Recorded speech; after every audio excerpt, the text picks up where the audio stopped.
The question is which of the following method can be used to treat crude sewage and nitrify secondary effluent. तो हम लोग इसमें करते क्या हैं, डकवीट पॉन्ड्स जो होते हैं, डकवीट पॉन्ड्स को करते हैं हम लोग convert organic pollutant in fish biomass, ये हम लोग इसके लिए यूज करते हैं, तो ये ऑप्शन नहीं होगा। अगर रेड बीट की बात करें तो red beet is the part of succession,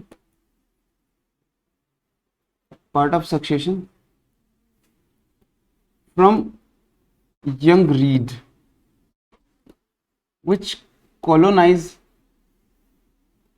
open water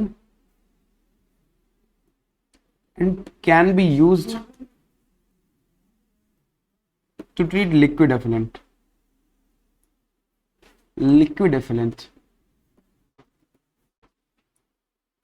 इसीलिए इनको यूज करते हैं crude sewage and nitrify secondary effluent के लिए। तो red beet is the correct option.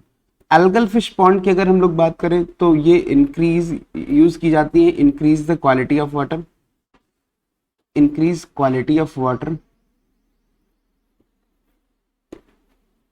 अगर वाटर हाइसिंथ की बात करें तो ये यूज करी जाती है जनरली पॉन्ड सिस्टम में for secondary and tertiary treatment, tertiary treatment के लिए।